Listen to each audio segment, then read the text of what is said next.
인생을 살면서 우리가 마주하는 어려운 질문들 중 하나가 있습니다. 그것은 사람은 변하는가, 변하지 않는가라는 질문입니다. 여러분 어떻게 생각하세요? 사람은 변할까요? 변하지 않을까요? 네. 쇼펜하우어는 사람은 절대로 변하지 않는다라고 말했어요. 그래서 한번 절교한 친구와는 절대 화해하지 말라고 일렀다 알려집니다. 아마도 경험의 산물이 아닐까. 장원님 요즘 문제 있으신 거 아니시죠? 알겠습니다. 네. 경험의 산물이 아닐까 싶습니다. 무언가 그런 일들을 경험한 거죠. 변하지 않는 걸 통해서 상처받은 영혼이 한 고백이 아닌가 생각해 봐요. 사람 변하지 않는다. 세상은 그렇게 말할 수 있습니다. 하지만 여러분, 성경은 다른 이야기를 우리에게 전합니다. 성경은 사람의 변화를 분명히 우리에게 말씀하고 있어요. 물과 성령으로 사람이 거듭난다라고 말씀합니다. 여러분, 변하는 정도가 아니라 사람이 다시 태어난다라고 말씀해요. 주님과의 만남을 통해 변화된 인생을 살았던 사람들의 이야기가 성경에는 빼곡히 기록되고 있습니다. 예, 여러분, 사람은 변합니다. 믿으십니까? 아멘. 예, 여러분, 주님께서 나를 변화시키셨고 우리를 변화시키실 것입니다. 그러니까 정리해 보면 사람이 참 잘 안 변하는 거 사실이에요. 변하는 게 참 어려운 것도 사실입니다. 하지만 은혜가 사람을 변화시킵니다. 믿으시죠? 아멘. 여러분, 은혜가 사람을 변화시킨다는 거예요. 그런데 대개 이 변화는 가만히 보면 한 번에 완성되지 않는 것을 또한 확인합니다.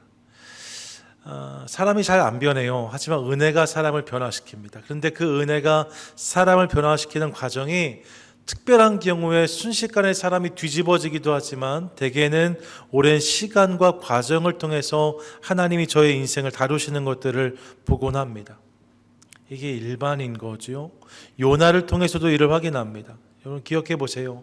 지난 시간 요나가 하나님께서 일어나 가서 외치라 말씀하시니까 이번엔 다시스로 가지 아니하고 니느웨를 향해서 일어나 가서 외쳤다라고 성경은 말씀했습니다.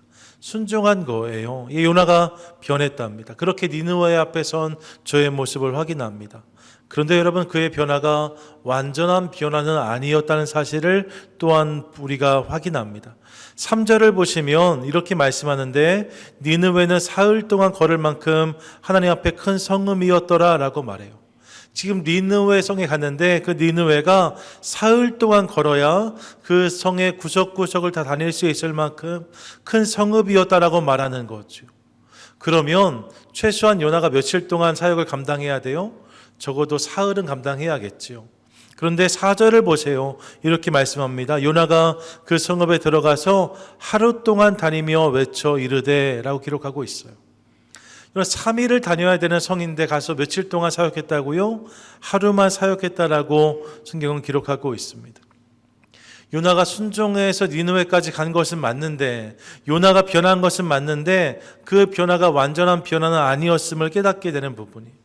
요나의 고민이 느껴지죠. 하나님 말씀에 순종해서 여기까지 오긴 왔는데 막상 그들을 보니까 그 성 앞에 서니까 아직 해결되지 않은 마음의 문제가 올라옵니다. 아직도 저들이 미운 거죠. 아직도 저들이 원망스러운 거죠. 그래서 그들에게 말씀을 선포하는 것이 내키지 않았다 합니다. 그래서 어거지로 순종하고 있는 요나를 보게 됩니다. 여러분, 요나가 변하긴 변했는데 한 번에 완전히 변하지는 않았다는 거예요. 사람이 은혜를 받으면 변하는데 그 변화가 지속되어야 된다는 사실을 깨달아요. 그래서 바울은 이렇게 고백했습니다. 고린도전서 15장 31절인데 함께 읽습니다. 형제들아, 내가 그리스도 예수 우리 주 안에서 가진 바 너희에 대한 나의 자랑을 두고 단언하노니 나는 날마다 죽노라. 아멘. 뭐라고 고백합니까? 나는 날마다 죽노라 고백해요. 저는 이 고백 속에서 참 안 변한다는 말과 그럼에도 은혜로 매일 변해간다의 두 가지 고백을 발견합니다. 바울이 그랬다는 거예요. 내가 한 번 죽어서 충분하다라고 말하지 않습니다. 내가 이전에 죽어서 충분하다라고 말하지 않습니다. 날마다 죽는다라고 말해요. 날마다 죽는다는 말은 무슨 말이에요? 날마다 내가 살아난다는 말 아닙니까? 끊임없이 내 주장이, 나의 고집이, 나의 죄성이 올라오는 것을 바울이 경험한 거예요. 한 번 죽는 것으로 충분하지 않았답니다. 매일매일 살아나는 나의 죄성과 나의 모습을 보면서 안타까워하는 바울의 마음을 확인할 수 있어요. 동시에 그런 자신을 향해서 날마다 나를 부인하고 부정하는 것을 통하여서 내 안에 계신 예수 그리스도를 바라봄으로 점점 더 그분을 닮아가야겠다 결단하고 있는, 그래서 나는 날마다 죽노라 고백하는 바울의 고백을 또한 듣습니다. 예, 여러분, 날마다 죽어야 합니다. 날마다 죽어야 제대로 살 수 있습니다. 옆에 분에게 이렇게 말씀해 주세요. 날마다 죽어야 합니다. 시작. 날마다 죽어야 합니다. 여러분, 잘 죽어야 잘 살 수 있습니다. 예, 날마다 죽어야 하는 거예요. 내가 그냥 팔팔하게 살아있으면 주님이 내 삶 가운데 일하실 룸이 없습니다. 바라기는 날마다 이 말씀을 기억하는 것을 통하여서 과거에 한번 누렸던 은혜, 과거에 한번 경험했던 십자가, 거기에 머물러서 그렇게 살아가는 것이 아니라 날마다 그 십자가를 내 삶에 새기고 날마다 그로 인하여서 죽고 다시 살아나는 놀라운 감격과 은혜를 누리는 저와 여러분, 우리 모두가 되시기를 축복합니다. 아멘. 자, 그러면서 오늘 본문으로 본격적으로 들어가 보시죠. 오늘 본문의 중심에는 니느웨 성 사람들이 자리합니다. 그들에게 하나님 메시지가 전해지고 이후에 그들이 이 메시지에 반응하는 모습을 확인하게 되는데요. 기본적으로 이 본문을 대하면서 우리가 깨닫는 중요한 사실이 한 가지 있습니다. 그것은 하나님 은혜에는 예외가 없다는 것입니다. 같이 한번 고백하시죠. 시작. 하나님의 은혜에는 예외가 없습니다. 하나님의 은혜에는 예외가 없다는 거예요. 여러분 보세요. 요나를 다시 부르신 하나님의 은혜. 여러분, 요나가 그런 은혜를 누렸다 합니다. 하나님께 불순종했던 요나였는데 세컨 찬스가 저에게 주어졌다라고 말씀드렸잖아요. 그런 은혜가 요나에게 주어진 거예요. 그런데 말입니다. 니느웨와 요나는 사실 차원이 다른 사람들입니다. 요나는 기본적으로 하나님의 사람이었어요. 순종하기 어려운 말씀을 거역함으로 다시스로 떠나긴 했지만 다시 돌아와서 주의 일을 감당하는 그의 모습을 보면서 역시 그래도 하나님의 사람이구나 생각해 볼 수 있습니다. 하지만 여러분, 니느웨 성 사람들은 그 정도가 아니었습니다. 그냥 한 번 불순종하고 넘어진 사람들이 아닙니다. 난이도가 완전히 달라요. 요나가 플러스 마이너스 정도 되면 니느웨 성 사람들은 함수 2차, 3차 그 이상의 방정식 문제와 같은 사람들입니다. 너무나 어려운 상황 가운데 있어요. 본디 니느웨 사람들이 어떤 모습이었는가? 본문 1장 2절이 이렇게 고백하는데 같이 한번 읽습니다. 시작. 너는 일어나 저 큰 성읍 니느웨로 가서 외치라. 그 악독이 내 앞에 상달되었음이니라 하시니라. 아멘. 그들의 악독을 주님이 보셨다라고 말씀합니다. 그들의 악독이라고 말씀하는데 이 부분을요, 제가 영어 번역본을 찾아보다가 BBE 성경이라고 있어요. Bible in Basic English라고 해서 영어판 쉬운 성경이거든요. 이 성경을 보니까 이렇게 번역해 놓았어요. For their evil doing has come up before me 라고 되어져 있습니다. 뭐예요? 그들의 악마와 같은 소행이 나에게 전달되었다 라고 말하고 있습니다. 여러분, 니느웨 성 사람들의 죄악이 그 정도였다는 거예요. 니느웨 성 사람들의 악함이, 저들의 죄악이 심각한 것이었다고 성경은 분명히 밝히고 있습니다.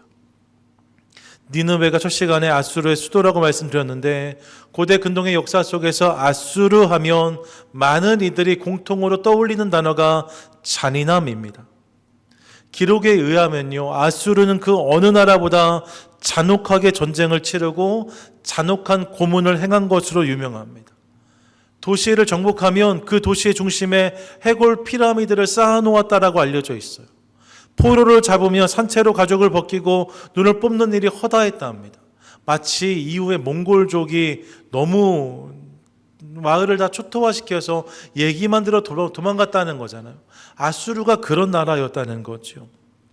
인류 역사 속에 가장 처참한 사형틀이라고 알려지는 십자가형도 말입니다. 그 기원이 아수르의 처형 방법에 있다고 알려집니다. 아수르가 사람을 잔인하게 죽인 방법, 그것을 차용해서 페르시아가 사용했고 그것을 차용해서 로마가 쓰면서 십자가형이 완성되었다라고 알려져 있는 거죠. 여러분, 지독하게 악한 사람들, 그들이 아수르 사람들입니다. 고쳐 쓸래야 쓸 수 없고 빨아 쓸래야 빨아 쓸 수 없는 사람들, 그들이 아수르 니느웨 사람들이었단 말입니다. 이들에 비하면 요나는 조족지열 세 발의 피입니다. 요나는 정말 아무것도 아니에요. 요나는 애교예요. 니느웨 사람들은 심각합니다. 그런 그들에게 이 기회가 의미가 있을까 싶습니다. 여러분, 사방 주변 나라를 너무 많이 괴롭혀서요, 역사의 기록에 의하면 동방의 망난이라고 불렸어요. 아수르가 말입니다. 정복하는 도시마다 사람들 다 도륙하고 다 흩어버렸습니다. 그래서 이스라엘 역사를 기억해 보시면 북이스라엘이 아수르에 의해서 멸망당했고 남유다가 바벨론에게 멸망당했거든요. 근데 바벨론에게 멸망당했던 남유다는 70년 동안 바벨론에 끌려갔다가 70년 후에 돌아옵니다. 그래 돌아와서 이스라엘을 재건해요. 그런데 아수르에 의해서 멸망당했던 북이스라엘 백성들은 다 사라져버립니다. 여기저기 흩뿌려져서 돌아오지 못하는 백성이 된 게 그들의 모습이었어요. 너무나 악한 사람들, 아수르, 니느웨 사람인 거죠. 여러분, 그들에게 주어진 기회는 낭비처럼 보입니다. 저런 사람들에게 기회를 줄 필요가 있을까 싶습니다. 저런 사람들에게 기회를 준다고 해도 이 기회가 과연 선용될까라는 생각이 듭니다. 그들에겐 기회란 단어보다 심판이란 단어가 더 어울리는 것은 아닌가, 이런 생각이 절로 드는 거죠. 이것이 저들의 실상이었습니다. 그런데 오늘 본문을 보시면 우리는 그들에게 말씀이 들려지고 그 말씀에 반응함으로 그들이 회개하고 그들에게도 그렇게 하나님 은혜가 임하는 것을 확인하게 되어집니다. 여러분, 설명할 수 없을 정도로, 입에 닿기 어려울 정도로 잔인했던 그들에게 다시 기회가 주어지고 그 기회를 통해 은혜가 부어지는 것을 확인하게 되는 거죠. 이를 통해 우리는 깨닫습니다. 하나님의 은혜에는 예외가 없습니다. 우리가 아무리 형편없게 생각하는 그 사람에게도 임하는 하나님의 은혜가 있습니다. 우리가 망가졌다, 부서졌다, 포기한 인생에도 하나님께서 부어주시는 은혜가 있습니다. 믿으십니까? 아멘. 청송교도소 교도관이었던 박효진 장로의 고백처럼 하나님이 고치지 못할 사람은 없습니다. 여러분, 내 삶 가운데 가장 지독하게 망가진 그 부분까지도 하나님은 보고 계시고 거기에도 은혜를 담아 주십니다. 그래서 시편 103편 8절이 이렇게 말씀해요. 같이 읽습니다. 시작. 여호와는 긍휼이 많으시고 은혜로우시며 노하기를 더디하시고 인자하심이 풍부하시도다. 아멘. 여러분이 하나님이 그런 분이시랍니다. 그분이 긍휼이 많으시고 은혜로우시며 노하기를 더디하시고 인자가 풍성하시다라고 말씀합니다. 그래서 망가진 인생도, 구겨진 인생도, 부서진 인생도 그분 안에 가면 새로워질 수 있다라고 성경은 분명히 말씀하고 있어요. 그러므로 이 사실을 기억하며 날마다 이 은혜를 의지하여 주님께 나아가 그분 안에서 회복되어지는 저와 여러분, 우리 모두가 되시기를 축복합니다. 아멘. 하나님께서 나를, 하나님께서 우리 가정을, 하나님께서 우리 사업과 직장을, 우리 교회를 넉넉히 고치시는 하나님이십니다. 그리고 여러분, 이 사실을 기억한다면 이제 이 은혜를 세상에 보여주는 저와 여러분 또한 될 수 있기를 간절히 소망합니다. 종종 보면요, 정말 나쁜 사람들이 있어요. 제 교회에서 이렇게 뵈면 다 좋은 분들이니까 이런 분들만 계시면 얼마나 좋을까 싶은데, 세상을 보면 정말 나쁜 사람들 있는 것을 봅니다. 상상할 수 없을 엄청난 죄를 저지르는 사람들이 있습니다. 용서가 어려운 사람들을 만날 때가 있습니다. 그래서 여러분, 한국의 뉴스 들어보면 그런 사람들이 교도소에 있다가 출소하여서 자신의 동네로 온다고 하면 저 사람과 같이 살 수가 없다, 저 사람이 이 마을에 들어오는 것 허락할 수가 없다, 사람들 데모도 하고 시위도 하는 것을 볼 때가 있습니다. 이런 감당하기 어려운 죄인들, 악한 사람들이 있을 수 있어요. 그들을 거절하고 거부하는 것이 세상의 방식입니다. 하지만 여러분, 성경은 그럼에도 그들에게 가능성이 있다라고 말씀하고 있어요. 변할 수 있다는 거예요. 우리가 그렇게 변한 것처럼 그들도 변할 수 있다라고 말씀하고 있는 거죠. 그러므로 사랑하는 여러분, 교회는 죄를 지적하고 드러내는 것을 넘어서 그런 그들을 품어주고 감싸주는 공동체가 되어야 한다고 저는 믿습니다. 다른 사람들이 다 손살에 치는 사람도 교회만은 그들의 손을 붙잡아 줘야 된다는 거예요. 왜요? 우리가 착해서요? 아니요. 우리가 하나님의 가능성을 믿기 때문입니다. 그들을 향한 주님의 은혜를 믿기 때문입니다. 지금은 비록 그렇지 못할지라도 언젠가 하나님께서 일하시면 그들도 변화할 수 있다는 믿음이 우리 가운데 있기 때문입니다. 여러분, 하나님의 은혜에는 예외가 없답니다. 나에게도 마찬가지고 다른 이들에게도 마찬가지예요. 그러므로 이를 기억하며 그 은혜를 누리고 흘려보내는 것을 통하여서 우리 삶 가득 그 하나님의 역사와 은혜를 누리는 복된 인생, 복된 성도 저와 여러분 되시기를 축복합니다. 아멘. 더불어 이런 이해 속에서 이제 요나가 전한 하나님의 메시지를 주목해 보고 싶습니다. 요나가 그날 그래서 무엇이라고 전했는가? 4절에 보시면 이렇게 말씀하고 있어요. 요나가 그 성읍에 들어가 하루 동안 다니며 외쳐 이르되, 사흘 성읍을 하루만 다니면서 외쳤는데 무엇이라고 외칩니까? 40일이 지나면 니느웨가 무너지리라 하였더니 라고 말합니다. 여러분, 요나가 전한 말씀은 한마디 문장이었답니다. 40일이 지나면 니느웨가 무너질 것이다. 니느웨의 악함을 생각하면 여러분, 이 메시지가 너무 짧지 않은가 생각해 봅니다. 여러분, 너무나 악한 사람들이잖아요. 그들을 변화시키려면 더 많은 말이 필요했을 것 같은데 요나는 그러지 않았대요. 아마도 요나의 마음 때문이 아니었을까 싶습니다. 마음 한켠에 그들이 망하기를 원했던 마음이 요나에게 여전히 있었기 때문에 그의 선포가 간절하지 않았던 것 같아요. 성의 있게 사람들을 설득하려고 하지 않았답니다. 하나님의 심판을 설명하지도 않았답니다. 가능성의 여지도 제시하지 않습니다. 대개 선지자들이 이렇게 심판을 선포할 때는 심판을 선포한 다음에 그러나 너희가 돌이키면 이렇게 해서 하나님의 가능성을 열어두거든요. 요나는 이 단서를 붙이지 않아요. 일말의 여지도 없다는 거예요. 40일 지나면 너희가 망할 것이다 라고 말하는 요나의 외침을 듣는 거죠.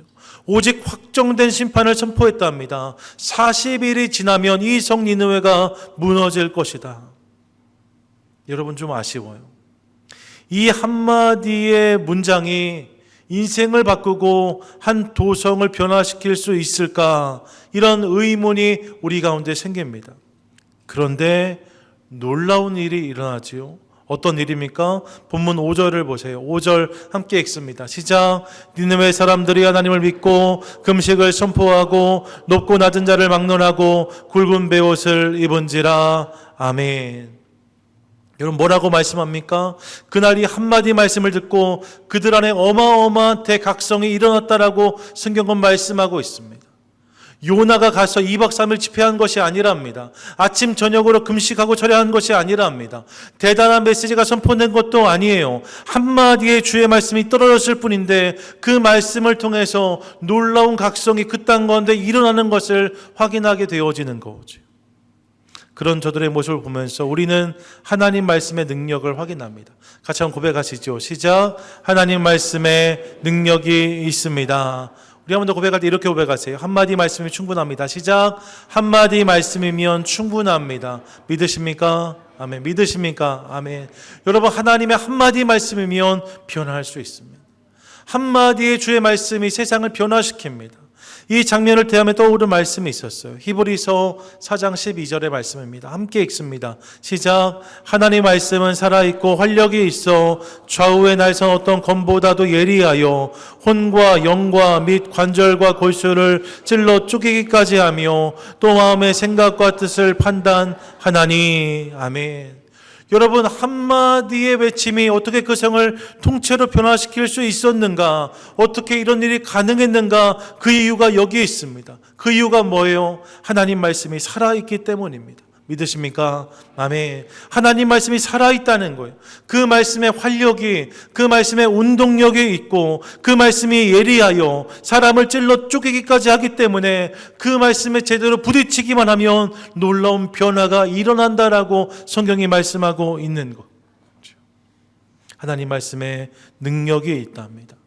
그래서 아무리 악한 인생이라 해도, 아무리 악한 백성이라 해도 그들 가운데 이 말씀이 와서 정면으로 이 말씀과 그들이 충돌하면, 정면으로 이 말씀과 부딪히면 그곳에 역사가 일어나고 변화가 시작된다라고 성경은 말씀하고 있어요. 그러므로 사랑하는 여러분, 혹시 변화가 필요하십니까? 이렇게 더 살 수가 없다 생각하는 분 아니 계십니까?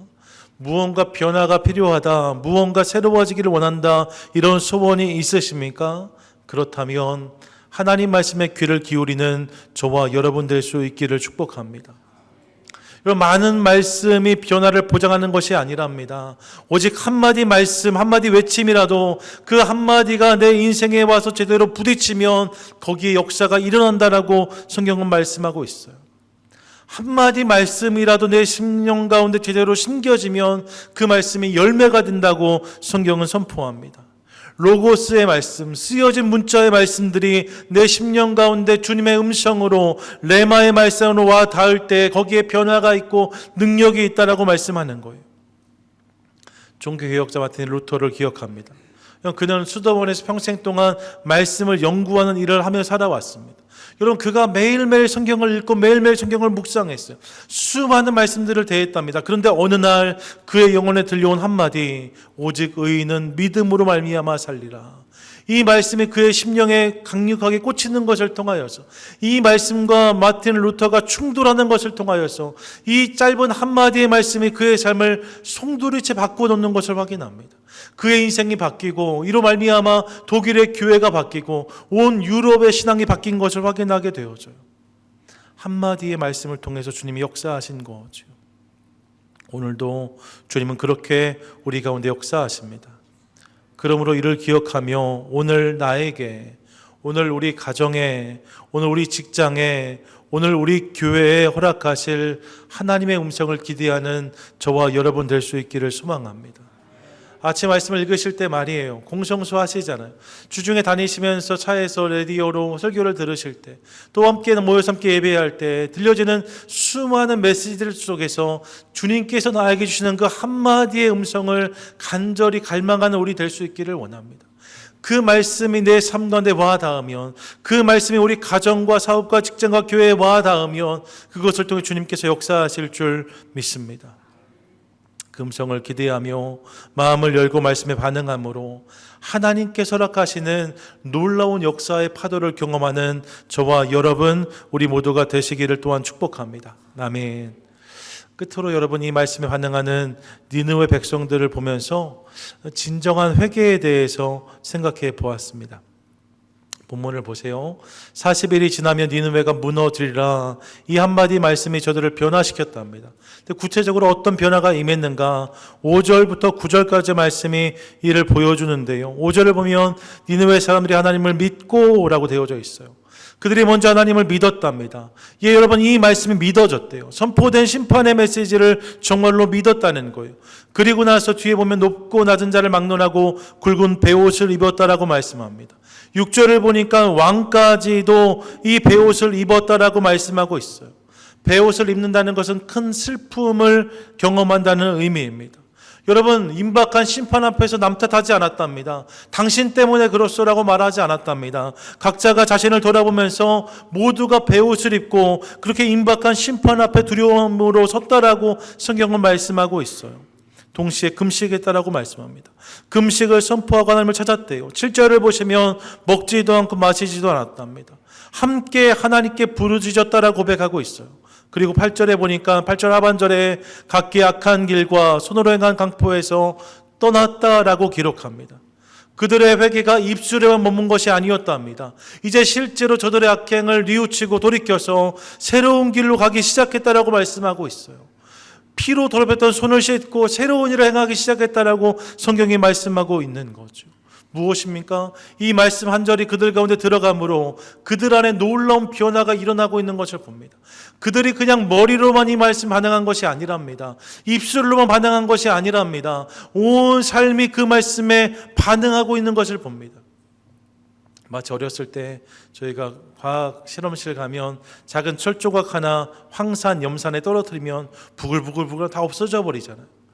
이런 화학적 변화가 일어나는 것처럼 저들의 삶이 말씀에 담기는 것을 통하여서 삶 전체에 어디에요? 삶 전체에 변화가 임하는 것을 보는 거예요.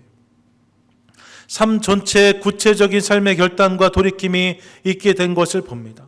여러분, 이런 회개가 저들 가운데 있었다는 거예요. 그리고 그렇게 반응한 결과 10절이 이렇게 말씀합니다. 10절 함께 읽습니다. 시작. 하나님이 그들의 행한 것 곧 그 악한 길에서 돌이켜 떠난 것을 보시고 하나님의 뜻을 돌이키사 그들에게 내리라고 말씀하신 재앙을 내리지 아니하시니라. 아멘. 여러분 보세요. 저들이 회개했는데 하나님께서 그들의 회개를 들으셨다라고 말하지 않고 뭐라고 말씀해요? 그들의 회개를 보셨다라고 말씀합니다. 그들이 악한 길에서 돌이켜 떠난 것을 보시고, 여러분 그들의 회심과 회개가 온 삶에서 일어난 작용이었기 때문에 주님이 그것을 보셨다는 거예요. 그리고 하나님의 뜻을 돌이키사 재앙을 거두셨다라고 말씀하고 있습니다. 진정한 회개를 통해 하나님의 용서와 회복을 경험하게 되었다는 거죠. 같이 한번 고백하겠습니다. 시작. 진정한 회개는 하나님의 용서를 경험케 합니다. 믿으십니까? 아멘. 진정한 회개가 무엇입니까? 진정한 회개는 하나님 말씀 앞에서 자신을 바라보면서 온 삶으로 그 말씀에 반응하는 것이 진정한 회개입니다. 말씀을 듣고 머리로 동의해서 입술로 고백하는 것을 넘어서 내 온 삶이 그 말씀에 반응하기 시작할 때 그것이 진정한 회개가 되어지고, 그 진정한 회개가 있을 때 그곳에 주님의 은혜가, 그곳에 주님의 용서가, 그곳에 주님의 역사가 임한다라고 성경이 말씀하고 있는 거죠. 도저히 가능성이 없어 보였던 니느웨 백성들, 그들에게 그렇게 다시 기회가 주어졌다라고 성경은 말씀하고 있어요. 요한 1서 1장 9절 말씀을 기억합니다. 같이 한번 읽습니다. 만일 우리가 우리 죄를 자백하면 그는 밉보시고 의로우사 우리 죄를 사하시며 우리를 모든 불의에서 깨끗하게 하실 것이요. 아멘. 여러분, 이분이 우리 하나님이십니다. 믿으십니까? 아멘. 우리가 우리 죄를 자백하면 경우에 따라서, 조건에 따라서가 아닙니다. 우리의 죄를 자백하면 그는 밉보시고 의로우사 우리 죄를 사하시며 모든 불의에서 우리를 깨끗하게 하신다라고 분명히 말씀하고 있습니다. 하나님의 관심이 언제나 심판이 아니라 용서와 회복을 향하고 있다라고 말씀하는 거예요. 여러분 기억하십시오. 하나님이 용서하지 못하실 죄가 없고 하나님이 사랑하시지 못할 죄인이 없습니다. 그렇기에 회개하고 돌이키는 자에게 하나님은 언제나 새로운 시작을 허락하십니다. 이를 기억하며 우리 가운데 들려진 말씀에 날마다 온 삶으로 반응하는 것을 통하여서 하나님께서 오늘 내 삶 가운데 허락하시는 새로운 회복과 출발을 날마다 경험하는 저와 여러분 되시기를 축복합니다. 창조의 하나님이요, 오래전 그날에 창조하시고 멈추신 것이 아니라 오늘도 우리 안에 새로운 날들을, 새로운 일들을, 새로운 마음을 지어가고 계십니다.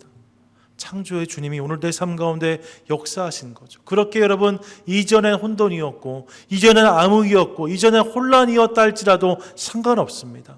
그분께 우리가 반응하며 나아갈 때 그분이 새로운 일들을 우리 삶 가운데 행하여 주실 줄 믿습니다. 이 은혜를 기대하고 확신하며 날마다 돌이키는 인생을 살아가는 저와 여러분, 우리 모두가 되시기를 축복합니다. 아멘. 오늘 니느웨 성의 이야기를 나누었습니다. 여러분 정리하면 이렇습니다. 외마디 말씀을 하나님 음성으로 받고 그 말씀에 철저히 반응함으로 가능성이 하나도 없어 보였던 니느웨 성에 하나님의 용서와 은혜가 임하고 이제 그 성이 하나님의 사랑을 보여주는 증거가 되었다라고 성경은 말씀하고 있습니다. 저는 이것이 우리의 이야기가 또한 될 수 있기를 간절히 소망합니다.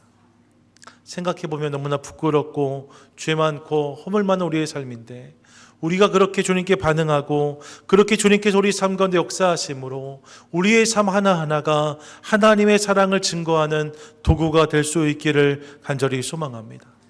그래서 주님께서 오늘도 우리 삶을 두드리고 계세요.